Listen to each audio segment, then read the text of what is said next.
Hello and welcome to today's edition of Route 664, The Road to Human Kindness. I'm Les Winston and I'm your host. And I wanted to give you a little bit of background on where we are today in our Endow America Network Foundation endeavors. And I wanted to give you a little bit of a history. We used to do this, it's giving season, giving day, giving Tuesday, the wish book, all of the things that are coming out at this time of the year about giving and being kind to others and being charitable, being philanthropic. And it's great. It's wonderful. But my thinking is it should be all year round. And it also goes along with the way that I've kind of been dealing with this, trying to get the public aware of what we're all about 664 and these wonderful social charity devices that we have available to us.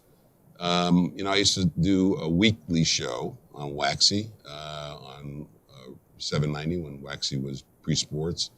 And then I moved to WKAT, and then I moved to The Biz, and I was on The Biz for many years. And then I moved up to Boca, and now we've got a different situation. Rather than once a week, we're 24/7. And we have our own radio station, and I think that's a terrific opportunity for us to be able to share our message with you, as well as the message of human kindness, because the music is kind. So we have been able to interview an awful lot of people, over hundreds of them, with regard to their work in the fields of philanthropy, whether they're a professional philanthropic advisor, somebody who advises people in how to deal with these charitable devices, or philanthropists, people who have taken part in the giving world. And we've also talked to other people who are kind of suppliers of different services for philanthropic planning. It's a very important part of our world today. We're a country that's 30 trillion in debt, and part of that is because the government is supporting non-governmental organizations, and it's not really their role to be doing that. That's not what the tax code or the Congress or our institutions were all about in the initial stages of our formation as a country. That was not what was supposed to be happening. And in fact, in 1969, the government, the Congress, was very wise. They created sections of the tax code that made available to people a way to support the community, the way to support the things that the government is not supposed to be supporting, that we're supposed to be supporting at a local level. And so to that end, we've really been dealing with non-governmental organizations in a couple of ways. The Aventura Sunny Isles Beach Chamber of Commerce, for example, is a non-governmental organization. It's a 501c6.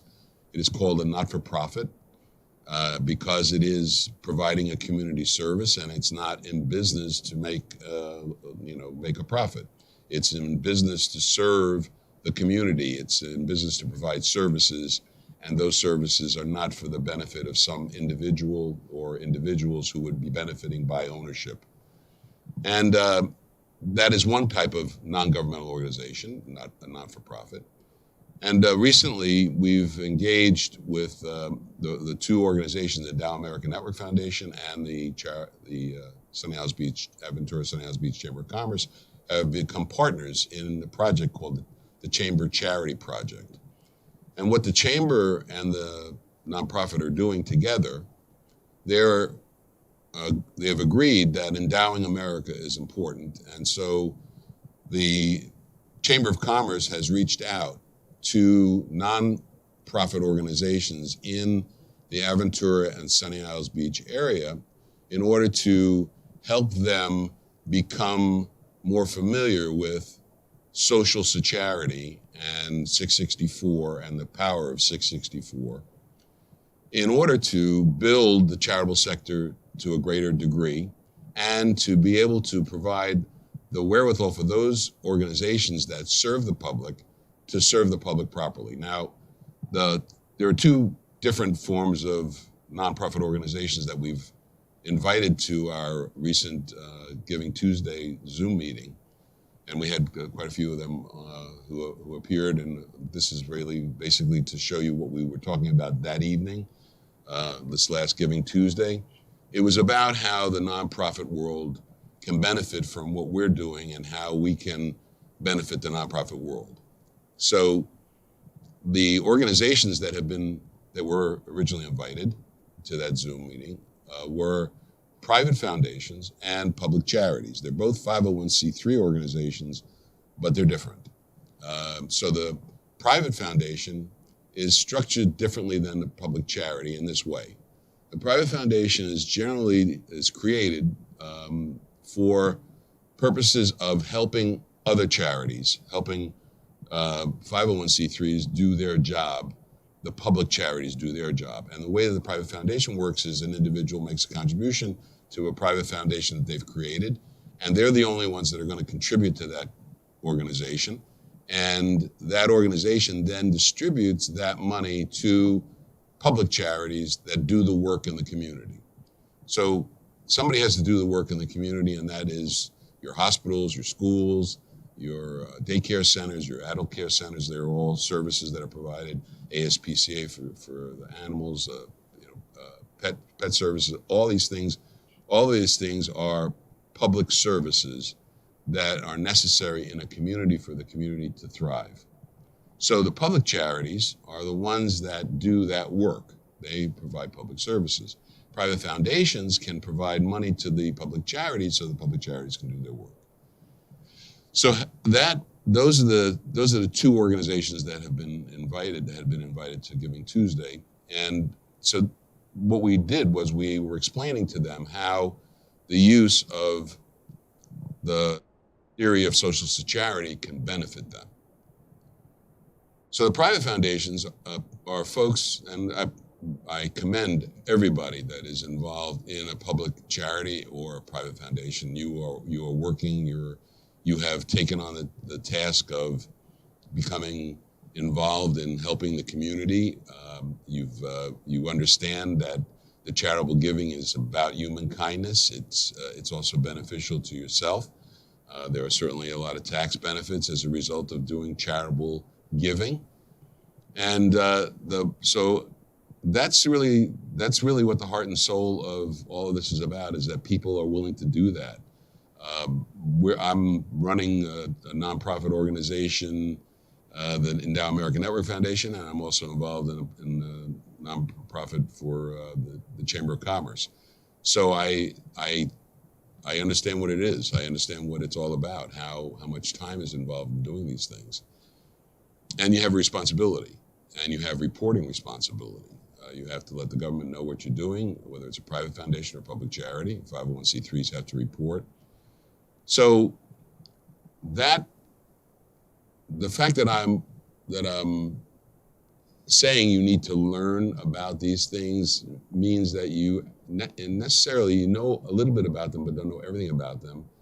And what the Endow American Network Foundation wants to do is to help you utilize these phenomenal financial planning tools, these powerful tools that help the individual really become more successful by maximizing assets and maximizing income and reducing taxes.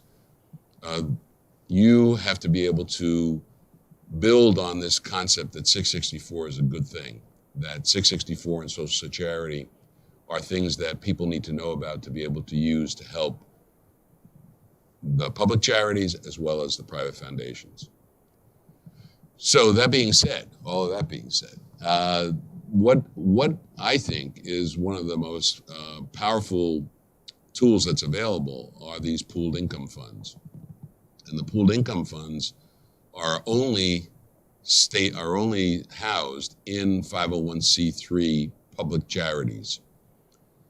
A private foundation cannot have a pooled income fund, but they can benefit from a pooled income fund. A public charity can have its own pooled income fund, and it can benefit from a pooled income fund. What we're doing is we're providing a pooled income fund as a turnkey benefit to our nonprofits in the Aventura and Sunny Isles Beach area. And that means that you have the ability to utilize that pooled income fund in order to help your donors and help whoever's the donor to your program, even a private foundation where the principals are the donors, or a public charity where the donors are the public. So you have the opportunity to use the pooled income fund, which means that, let me give you an example of how you can benefit, how individuals benefit from the pooled income fund. It generally is most powerful when somebody has something that they're going to sell, that property, real estate, collection, stocks, closely held corporation. If somebody knows they're going to sell something in the future and there's going to be a capital gains attached to it, they can use a pooled income fund to protect against the capital gain tax. And they can also use the pooled income fund to generate income for themselves. And they can also use the pooled income fund to avoid to create a tax deduction for themselves to use elsewhere.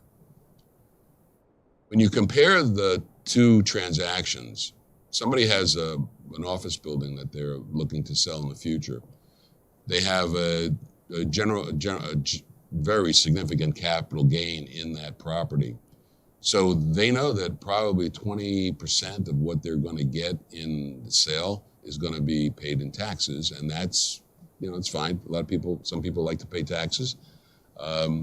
People that don't know that they can avoid taxes sometimes, when they find out that they can, they utilize it. But there are people that want to pay taxes. My mother wanted to pay taxes when she died. She wanted to pay estate tax. It's one of those things. I'm a professional philanthropic advisor, and I'm telling her, you don't have to pay the tax. You can convert the tax to charitable giving. But she says, nope. When I came to this country, the government helped me, and I want to help them in return. I said, fine, okay. So people do like to pay tax. I don't know a lot of them. My mother was one. But most people, they're kind of tax averse. You're not duty bound to pay the most that the law extracts. You have the right and privilege to reduce your taxes as much as possible. And you can become an informed taxpayer, and you can inform your tax-paying donors how to do that. And that's the thing. If you know that 664 exists and you know that Social Security exists, you want to be able to tell people about it that want to contribute to your public charity, or you want to know about it if you are contributing to your own foundation. And so this Zoom meeting that we had last Tuesday, Giving Tuesday, was discussing just this, that we want you to become familiar with 664 to benefit yourself as a nonprofit organization, and also to benefit your donors, whoever they may be, to your nonprofit organization. As I said, we've evolved to the point where we have our own radio station, and we have the most phenomenal assistant in Charity, who is leading the road to human kindness, Route 664. Here's Charity now. You ever just want to tune out the world and relax? Then you've come to the right place. At Route664.org, we've got great music that will keep you entertained for hours, and uplifting conversation that will make you feel good about yourself and the world. So come on in and take a load off. We won't judge here. Route664.org. That ended quickly. Yeah, so just checking the time on what's left of our meeting today. Say again? 15 minutes? Okay, good. So let me take you down a road of actual example of something that has occurred recently. So I have a donor who is planning on selling an office building. The office building was built 25 years ago. He paid very, very little money for it. He paid about $250,000 and improved the property for another $200,000. So he had about $450,000 in basis, and over the years, he's made improvements to it, and he's probably put another $100,000 in. So he'd have about $550,000 basis in it, and it has appraised for tax purposes at $3.5 million. So he has a $3 million capital gain in that property. the amount of rent that he's receiving from the property doesn't match the value of the $3.5 million, and he believes that he can earn more money with the $3.5 million doing something else with it other than real estate. Real estate has some things that are attached to it that people get tired of. They don't want to be landlords. They don't want to deal with the maintenance. Taxes are going up. Insurance is going up. Everything is going up, and the cost of maintaining the building is greater, and you can't just automatically increase your leases. You got to find tenants. And those are all issues that go along with running real estate. So he decided that he wants to sell it, but when looking at the tax consequences, he'd have to recapture all the depreciation at ordinary income rates. He would have to pay the capital gains tax on about $3 million. And so he's looking at, let's say, for argument's sake, $800,000 in tax out of the $3.5 million. So he would only be left with $2.7 million that he would be able to invest for income. Now, he is charitable. He has children that he cares about. And so we had to do some tailoring of how this was going to work, in the sense that we wanted to make sure that he was satisfying all the things that he wanted to do. He wanted to take care of his kids, and he also wanted to take care of himself. He wanted to be able to take care of himself in a better way and have more benefit out of that asset. And he wanted to leave a substantial sum to his favorite charity, which happened to be a hospital. So what's the difference between the two transactions? So let's say he just didn't know, and he said, okay, I'm going to sell the property, that's it. So I sell the property, I'll pay my tax, I'll have $2.7 million to invest, and I'll go my merry way, and I'll take care of my kids later, and I'll worry about taxes and other things at another time. This is my situation, and I'm going to deal with it that way. So he had an opportunity to meet with a professional philanthropic advisor, and the professional philanthropic advisor said to him, you can do something different. You can gift that real estate to a not-for-profit in the form of where the not-for-profit has built a trust, which is called a pooled income trust, pooled income fund trust. And that pooled income fund trust can take that property as a gift, and in exchange for that gift, they will give you all the income that property produces, whether it's the real estate or when it's converted to anything else. It will give all of the income to you in the form of whatever interest or dividends or net short-term capital gains, long-term capital gains. All of that income will be distributed to you. The only thing that would be coming out of that would be administrative fees and trustee fees, which is about less than 1 basis point. So that is the bargain that the pooled income fund is making with the donor. The donor is giving the property to the pooled income fund, and the pooled income fund says, we're going to give you the income from this for the rest of your life. Now, that was the first proposition. And the second proposition was, well, he said, can I pass that income on to my children? And the pooled income fund says, yes, you can do that. The pooled income fund came back and said, you can make yourself the initial income beneficiary for your lifetime, and then you can make your children the income beneficiaries for their lifetime. And he says, so when does the charity get the gift? Which is a great question. So the charity doesn't get the major gift until the end of the lives of the children. That's many years down the road, hopefully, generally. And so you say, well, how did the charitable organization benefit? Well, there were provisos in that agreement that also said that in order for the nonprofit organization to be able to do this kind of function, it has to have some initial cash contribution, and that's based on the age of the person that's getting the income. So if that, in this case, he was over 65, so it was 2.5% of the gift. So 2.5%, he made a $3.5 million gift to the pooled income fund. 2.5% of that $3.5 million was given as an immediate gift to the nonprofit organization, or to whatever nonprofit organization he wanted to direct it to.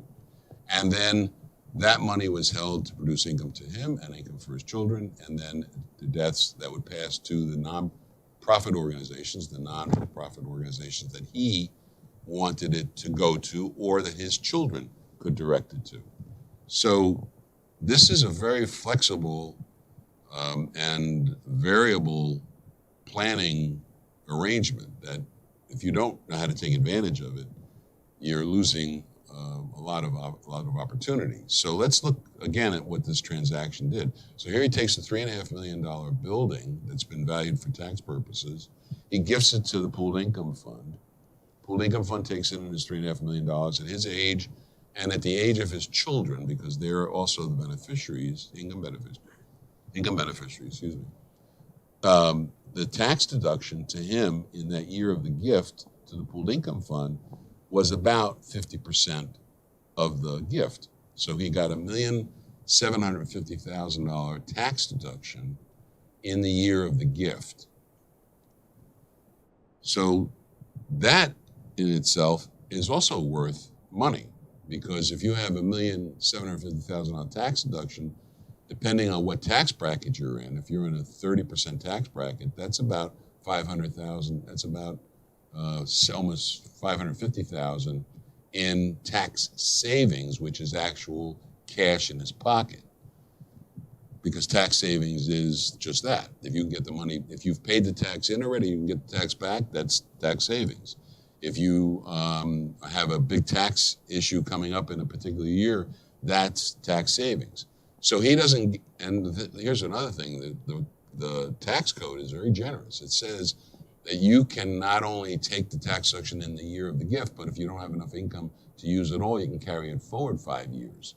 So he can carry that $1,750,000 forward 5 years, which would allow him, in the event that he had other transactions coming up, to also reduce the taxes on those transactions. It so happens that he had a very big tax transaction in this year that he's making the gift. So it worked out for him where he was actually going to save about $500,000 in taxes. So now let's look at the transaction overall and compare the two. If he had done it without this, he would have given the government $700,000, $800,000 in tax. If he does it this way, he has preserved the full $3.5 million to produce income for himself. And when he passes, that income is passed to his children. And then at the end of their lives, whatever is left in the pooled income fund will go to the charities that he wanted to create. Now, on one side, when he died with the $2.7 million, if he had estate tax to pay, that would have also come out of that. So what would his children have ended up with if he had to pay estate tax out of that additional $2.7 million? That's another 40%. So now his kids would have been left with about $1.3 million or $1.4 million. That's what they would have been left with for their life, as opposed to having the income from $3.5 million left to them. So which way are the children better off?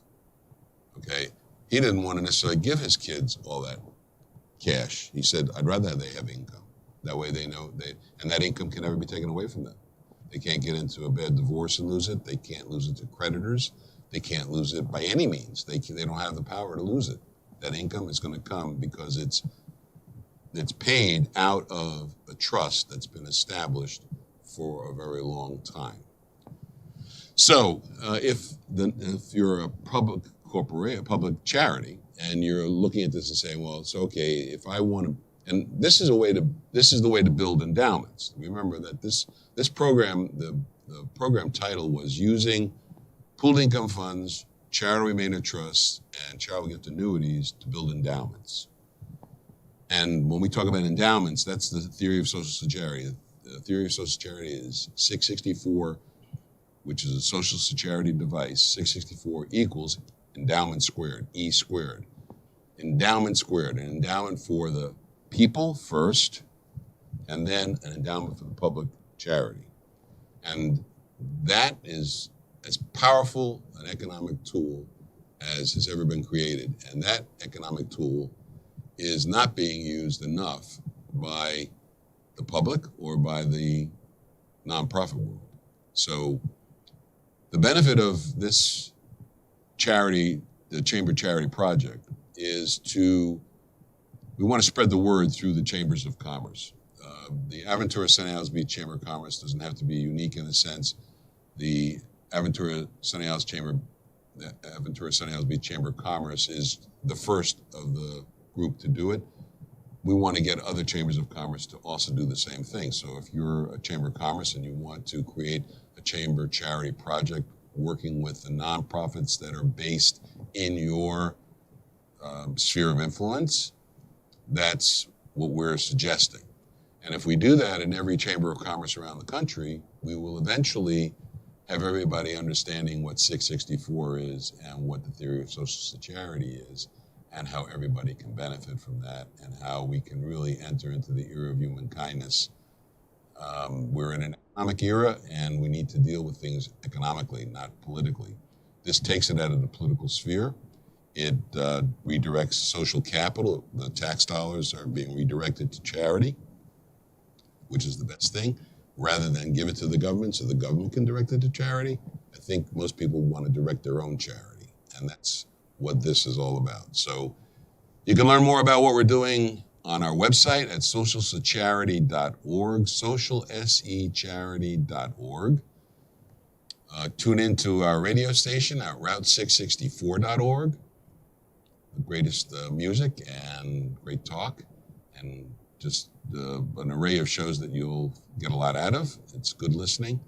And we want to be sure to answer any questions that you have.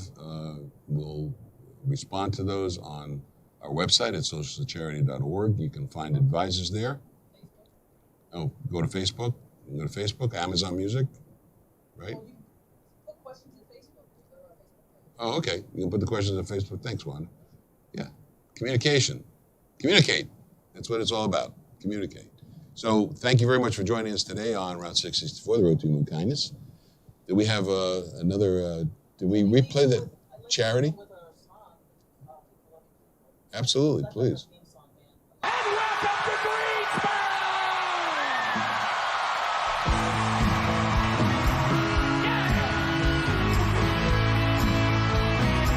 Sweet. Okay, help me out, everybody. Come on, we need everybody. Here we go. Talk to you, ain't got a plan. Whatever's making this world here. Yeah. Can't get forgiveness at the store. And peace, it's a politician's war. Well, you won't find no resolution in the bottom of the bottom, in the stars of every star. The only answer to the problem is people. Love people. Yeah, that's the enemy of that people. Beautiful. Ain't no quick fix at the end of the needle. It's just people, love is people. Whoa, let me hear you. Whoa, yeah. Whoa, whoa. Now words aren't what they seem to be. Talk is cheap and lies are free. We feel what we don't understand, and we've been scared since time began. All the colors and the cultures circle around this summer spin. It's a complicated riddle. The solution is so simple. It's people. Love the people. That's the enemy of everything you feel. Ain't no quick fix that we can help it all. It's just people. Love the people. Oh, let me hear you.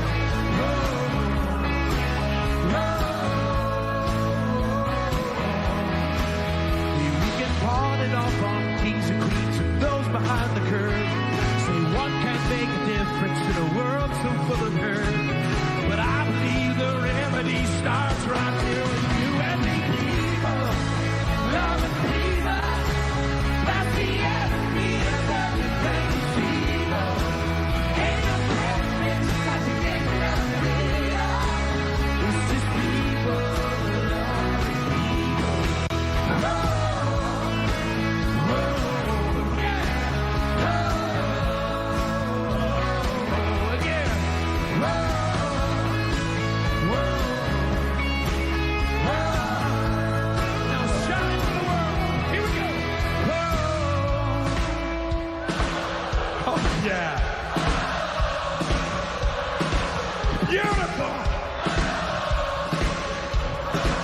That's love, man.